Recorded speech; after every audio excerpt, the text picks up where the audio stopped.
अपने एम्प्लॉय को अपना समधी बनाने की हिम्मत कोई नहीं करता Vikram. This is your greatest quality. Suman, Kamini एक अच्छी लड़की है, उसमें कोई बुराई नहीं है। फिर विक्रम साहब का परिवार, वो लोग इसे इतना प्यार देंगे जितना उसने सोचा भी नहीं होगा।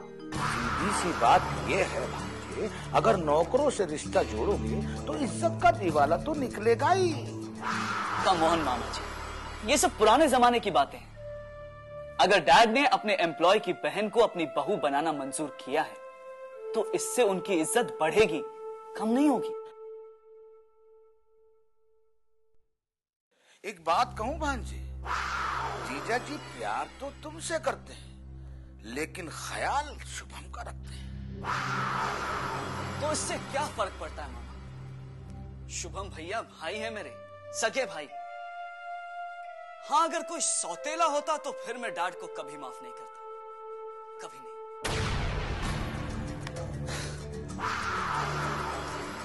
वो तो इस घर का दस्तूर है भांजे।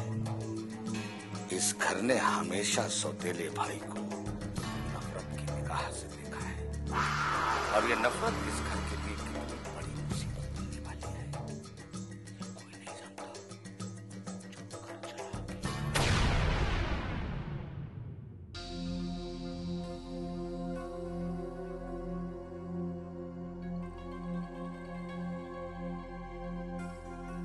सुनिए, मैंने नाश्ता लगा दिया है, नाश्ता कर लीजिए। मेरा गुस्सा आप अपने आप पर क्यों उतार रहे हैं? आप मुझसे नाराज हैं तो खाने या नाश्ते पर उतारने की क्या जरूरत है? मैं जानती हूँ कि आप मेरी बात पर यकीन नहीं करेंगे, लेकिन मेरा विश्वास कीजिए, मैंने जो कुछ भी कहा है कोई गलत इरादे से नहीं कहा। मैंने तो उसकी तारीफ की। कब तक सुमन, कब तक इस घर में ये सब कुछ होता रहेगा? तुम हमेशा किसी ना किसी बात पर कामिनी पर इल्जाम लगाती हो, लेकिन तुम्हारा एक भी इल्जाम आज तक साबित नहीं हुआ।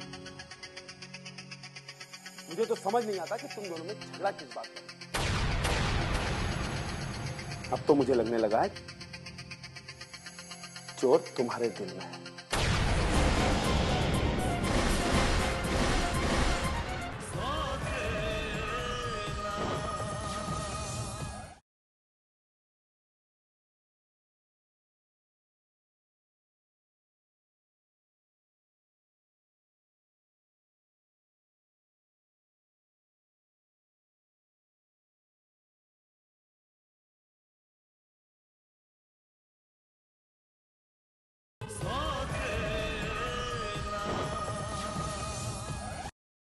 अब तो मुझे लगने लगा है चोर तुम्हारे दिल में है।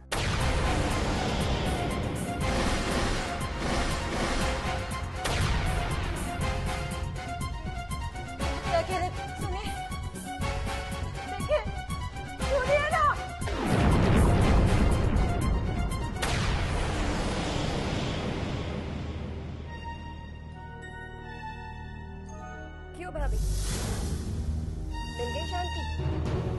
अब तो आपके दिल को सुकून मिल गया होगा ना? आपके बेचारे पतिदेव बिना कुछ खाए पिए घर से चले गए, और ये भी नहीं पता कि अब सारे दिन उन्हें कुछ खाना नसीब होगा कि नहीं। कैसी हो गई है कामिनी? तुझे मेरे पति का ख्याल नहीं तो कम से कम अपने भाई का तो ख्याल कर लेती। कम ऑन भाभी, इसमें मैंने क्या किया? मैंने उनसे थोड़े ना कहा था कि भूख हड़ताल करें। ये सब तेरी वजह से हुआ है कामिनी। तेरी चालाकी और मक्कारी ने उनकी नजरों में मुझे झूठा बना दिया।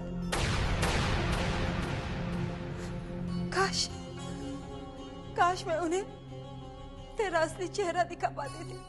भाभी, मेरी समझ में ये नहीं आता कि आप मेरे पीछे क्यों पड़ी रहती है। इससे आपको हासिल क्या होगा? वही तो मैं तुझसे पूछ रही हूँ। अपने भैया को धोखा देकर तुझे क्या हासिल होगा? वेरी सिंपल, विक्रम आर्य के घर की बहू की पोजीशन, रुतबा और दर्जा। तेरी इन हरकतों से शुभम यार उनके घर का क्या ताल्लुक है? वो लोग तो तुझे एक्सेप्ट कर ही चुके हैं ना? लेकिन भैया से तो ताल्लुक है ना। भैया विक्रम आर्या के स्वामी भक्त वफादार नौकर है। अगर उन्हें जरा से भी भनक लग गई ना कि मेरा क्या अरमान है, तो वो खुद ही मेरा पत्ता काट देंगे। और ये मैं नहीं चाहती, क्योंकि अब जिस स्टेज में मैं हूँ, अगर मेरे रास्ते में कोई आता है तो वो मेरा सबसे बड़ा दुश्मन होगा, चाहे फिर वो आप हो या मेरे प्यारे भैया। I really don't care.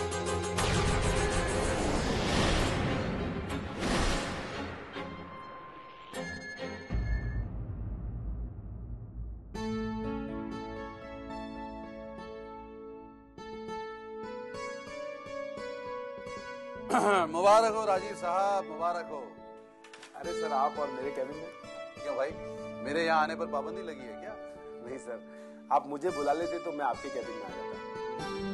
लोग बधाई देने जाते हैं, कभी कोई बधाई लेने आता हो ऐसा मैंने तो नहीं सुना। बैठिए ना सर। Thanks please. भाई आप वाकई मुबारकबाद के मुस्तहिक हैं, क्योंकि आप मिस्टर विक्रम आर्या के समधी होने जा रहे हैं। सर, ये तो विक्रम साहब की ग्रेटनेस है, जो उन्होंने दो प्यार करने वालों के प्यार को पहचाना और उसे इस काबिल समझा कि उसे रिश्ते में बदला जा सके। वरना आज के जमाने में किसी की नजर में रिश्तों की कीमत ही कहां रह गई है सर। विक्रम साहब महान है, महान। ये बात तो आपने 16 आने सही कही है सक्सेना साहब। हमारे जीजा जी तो महान है, महान। वरना आप ही बताइए महेश बाबू, आज के दौर में उस आदमी को कोई अपने गले कैसे लगा सकता है जो अपनी आस्तीन में छुरा लेकर घूमता हो? मिस्टर नारायण, बुरा मत मानिए सक्सेना साहब, मैं तो यूं ही मिसाल दे रहा था। अब देखा जाए तो आपकी बहन ने धोखे से ही तो शुभम को फंसाया है।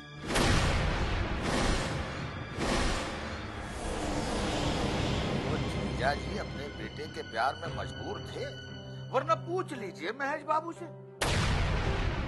महेश बाबू, कभी जीजा जी ने धोखेबाजों को माफ किया है?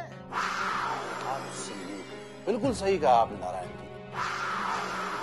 विक्रम आर्या ने आप जैसे न जाने कितने धोखेबाजों को माफ किया, और विक्रम आर्या की इसी शराफत को लोग अक्सर उसकी मजबूरी समझ बैठते हैं और यही मात खा जाते हैं। Am I right? नहीं नहीं नहीं नहीं नहीं, मेरा मतलब ये नहीं था महेश बाबू। मैं तो ये कह रहा था कि अगर ये रिश्ता धोखे और फरेब की नींव पर रखा होगा तो वो रिश्ता कितना मजबूत होगा ये कौन जानता है। मिस्टर नारायण, आप इस रिश्ते की फिक्र ना करें तो ही ठीक है। आप अपनी फिक्र करें, क्योंकि अब आपकी कोई भी बदतमीजी आपके लिए बहुत महंगी साबित होगी। आप यहां से जा सकते हैं। क्या? I said please get out of my cabin.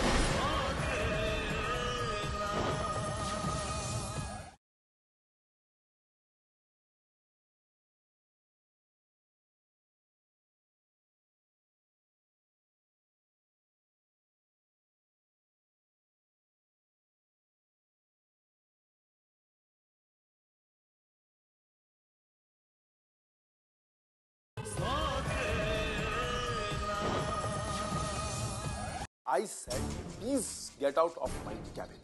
देखा आपने महेश बाबू, अभी ये जीजा जी का समधी बना नहीं है और इसके तेवर देखिए। मुझे अपने केबल से निकाल रहा है, चला के।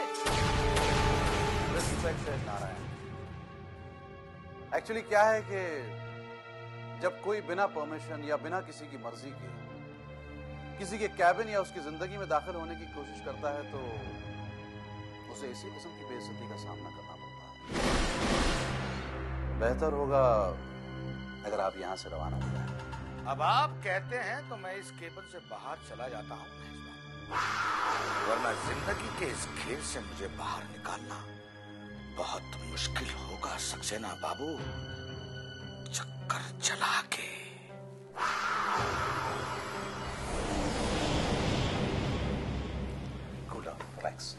Sit down, sit down. Please sit down.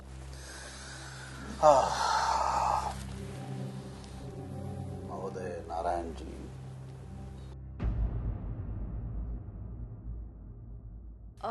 Nandu, ji madam. जाओ जाके ड्राइवर से कहो कि जल्दी से गाड़ी निकाले। जी। ओहो भाभी, सुबह सुबह बन ठन कर कहाँ जा रही हो? केतकी, मैं मंदिर जा रही हूँ दर्शन के लिए। सच? केतकी, मुझे झूठ बोलने की आदत नहीं है, ना ही शौक और ना ही जरूरत। जरूरत है भाभी, बिल्कुल जरूरत है। खासकर उस वक्त जब भैया ने आपको अपने ही बेटे से मिलने पर पाबंदी लगा दी हो, तो ममता के हाथों मजबूर होकर झूठ बोलने की जरूरत तो पड़ ही जाती है। ओह, तो तुम्हें लग रहा है कि मैं मंदिर जाने का बहाना करके अपने बेटे से मिलने जा रही? अगर एक माँ अपने बेटे से मिलने जाए तो इसमें बुराई क्या है? लेकिन हाय रे किस्मत, जिस माँ को अपने बेटे से मिलने के लिए भी झूठ बोलना पड़े, उससे ज्यादा बदकिस्मत और कौन हो सकता है? तुमने ठीक कहा केतकी, बदकिस्मत तो मैं हूँ ही, वरना मेरा बेटा मुझसे इतनी दूर नहीं जाता। लेकिन मेरी ममता भी इतनी मजबूर नहीं है कि मुझे अपने बेटे से मिलने के लिए झूठ बोलना पड़े। लो भाभी, आप तो बुरा मान गई, लेकिन क्या सचमुच आप अपने बेटे से कभी नहीं मिलोगी? केतकी, तुम्हारे भैया ने मुझे आकाश से मिलने के लिए मना किया है। वो मेरे पति हैं और उनकी बात मानना मेरा धर्म। और मानो राह चलते कभी अचानक आपका बेटा आपसे मिल जाए, तब भी क्या आप उसे बात नहीं करोगी? मुझ जैसी बदकिस्मत माँ के साथ ऐसे इत्तेफाक कहाँ होते हैं केतकी? मैं तो अपने बेटे की एक झलक पाने के लिए तरस गई। ये तो आपकी अपनी बेवकूफी है भाभी, जो अपने हाथों से अपनी ममता का गला घोट रही हो। अगर आपकी जगह मैं होती तो अपने पति को छोड़ चुकी होती, यही ना? हाँ, क्योंकि मेरी नजर में पति पति होते हैं, भगवान नहीं। अगर इनका सुनती रहोगी तो सारी जिंदगी अपने इशारों पर नचाते रहेंगे। तुम्हारे इन्हीं विचारों की वजह से केतकी, तुम्हारा घर टूटा, क्योंकि तुमने अपना धर्म कभी नहीं निभाया। रहने दो भाभी, मुझे मेरा धर्म मत सिखाओ।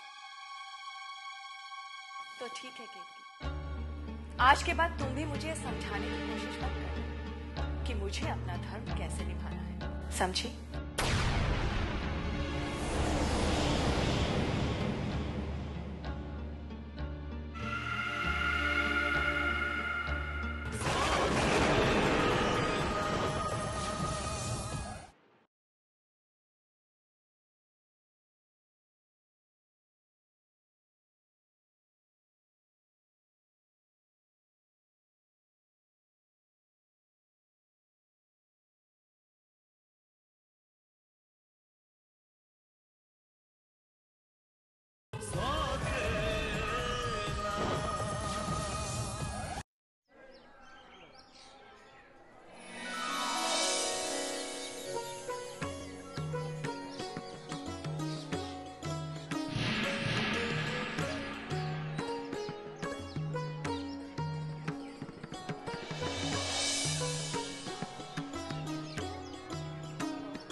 अक्की, अक्की, मेरा बच्चा जीता रहे। कैसे हो माँ? मैं तो ठीक हूँ बेटा, तू कैसा है? मैं तो अच्छा हूँ माँ, क्योंकि तुम्हारा आशीर्वाद मेरे साथ है। मगर तुम खुश नहीं हो? खुशियाँ तो मुझसे उसी दिन रूठ कर चली गई थी जिस दिन तू घर छोड़कर गया था बेटा। मैं वहाँ रहता तब भी क्या तुम खुश रह पाती? अच्छा ये बता, तू यहाँ क्या कर रहा है? वही जो आप करने आई हैं, अपने भगवान का दर्शन। अच्छा, लेकिन तूने मंदिर जाना कब से शुरू? मैं उस भगवान के दर्शन करने नहीं आया माँ, जो पत्थर की मूर्त बनकर मुस्कुराता हुआ सब कुछ देखता रहता है। मैं तो तुम्हारे दर्शन करने आया था माँ। मेरे लिए तो मेरा भगवान तुम हो माँ, बस तुम। नहीं बेटा, भगवान के बारे में ऐसा नहीं कहते, पाप होता है। मैं इस पाप और पुण्य के चक्कर में नहीं पड़ना चाहता माँ। वैसे भी इसका प्रोसीजर बहुत लंबा है। बहुत से पापी सारी जिंदगी पाप करते हैं, लेकिन उन्हें सजा मिलती तो है, मगर मरने के बाद। पता नहीं भगवान उन्हें इतने पाप करने के मौके क्यों देता है। तू तो बिल्कुल नास्तिकों जैसी बातें कर रहा है। तुझे भगवान पर विश्वास होना, लेकिन मुझे अपने भगवान पर पूरा विश्वास है। आपकी तो आदत ही है माँ ऐसे भगवान की पूजा करने की, जो आपके भक्ति के बदले में आपको कुछ भी नहीं दे सकता। चुप, बहुत बातें करने लग गया है। जानता है, आज मैंने मंदिर में भगवान से यही मांगा कि मेरे आकाश को मुझसे मिला दो, और देख, भगवान ने मेरी सुन ली। वैसे इस बात के लिए मुझे भी भगवान को थैंक्स कहना पड़ेगा, क्योंकि आप वहाँ नहीं आ सकती जहाँ मैं रहता हूँ, और मैं वहाँ नहीं आ सकता जहाँ मिस्टर देवराज चौधरी रहते हैं। यही वो जगह है जहाँ मैं आपके दर्शन कर सकता हूँ। चल अब मैं चलती हूँ। देर हो गई तो केतकी 50 सवाल पूछेगी, और अगर तेरे पापा को पता चल गया तो आपका मंदिर आना भी बंद करवा देंगे ना? अपना ख्याल रखना।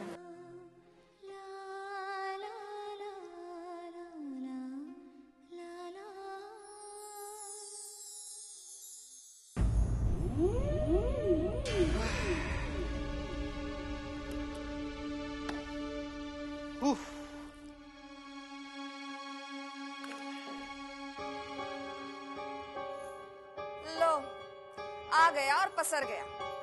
अभी से बुढ़ापा आ गया है खपा। और आपने आते ही बड़बड़ शुरू कर दी। आपको क्या पता दीदी, ऑफिस में कितना काम करना पड़ता है। भाई ने तो सारा काम मेरे ही कंधों पर डाल दिया। पता है कितना काम करता है तू, बड़ा काबिल बंदा। अगर भाई साहब की मेहरबानी ना होती ना, तो आज एक वक्त का खाना भी नसीब ना होता तुझे। वाह दीदी वाह, ये आप कह रही? अरे मैं इस घर में रहता हूं ना, तो भाई का थोड़ा बहुत हाथ बटा देता हूं काम में, मगर आप अपने पति का घर बार छोड़कर यहीं आकर बस गई।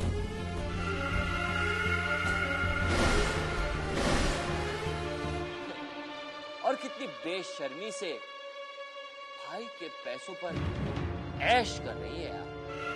देख छोटी, सबकी अपनी अपनी किस्मत होती है। मेरी किस्मत में ऐश लिखी है, सो कर रही हूँ। और एक तरफ भाभी और आकाश है, जो सब कुछ होते हुए भी हर खुशी से दूर है। ये तो ऊपर वाले की मेहरबानी है दीदी।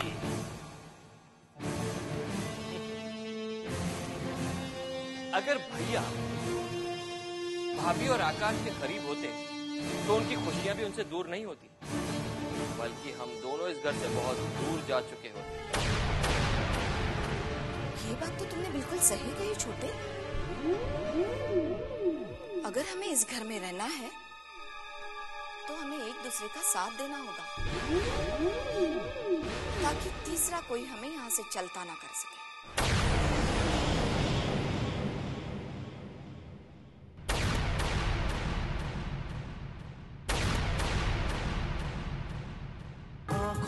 ख्वाबों की बारात लेके, होठों पे गीतों की सौगात लेके,